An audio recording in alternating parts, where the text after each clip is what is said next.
సందర్భంగా నేను అమ్మవారిని పూజించేది ఒకటే, మాట్లాడుకోవచ్చు, సమస్యల మీద విమర్శించుకోవచ్చు, ప్రజా సమస్యల మీద చర్చించుకోవచ్చు, కానీ ఉద్యమాలు కూడా చేయవచ్చు. కానీ భాష ఏదైతే మాట్లాడుతా ఉన్నామో ఆ భాష అంగీకార యోగ్యం కాదు.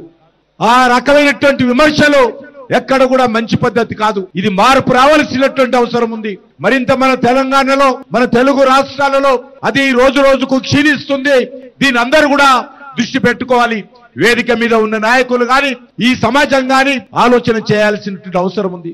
ముఖ్యంగా మన తెలంగాణ సమాజము ఇప్పటి కూడా గ్రామాలలో కులాలకు అతీతంగా అన్ని వర్గాల ప్రజలు, అది ఏ కులమైనప్పటికీ కూడా వరుసలు పెట్టుకొని మాట్లాడుకుంటూ ఐక్యమత్యంతో గ్రామాలలో జీవనం కొనసాగించేటువంటి అద్భుతమైనటువంటి సాంప్రదాయము మన తెలంగాణలో ఉంది. కానీ ఈ రోజు దాన్ని కూడా మర్చిపోయి ఈ రోజు తెలంగాణ రాష్ట్రంలో రాజకీయ పార్టీల మధ్య విమర్శించుకుంటున్నటువంటి విధానము రానున్న రోజుల్లో ప్రజలు అసహించుకునే విధంగా, రాజకీయాలంటే ప్రజలు ఈసరించుకునే విధంగా ఈ రోజు ఈ రకమైనటువంటి భాషలు మాట్లాడము ఏ మాత్రం ఎవరికి కూడా సమంజసం కాదు. కిషన్ రెడ్డి గారు, గౌరవ మంత్రి గారు కూడా మాట్లాడి వారు చెప్పినటువంటి మాటను 100% రాజకీయాల్లో భాష వేరే వాళ్లకు నష్టం కలిగించొద్దు అనేటువంటి భాషకు సంబంధించిన చెప్పినారు. తప్పకుండా భాష అనేది రాజకీయ పార్టీల్లో పరస్పరంగా ఒక సాంప్రదాయ పద్ధతిలో అభివృద్ధి దిశకు సంబంధించి ఉండాలి. కానీ భాష పూర్తిగా ఇబ్బంది పడే విధంగా ఉండొద్దని చెప్తా ఉన్నటువంటి పరిస్థితులలో వారు కూడా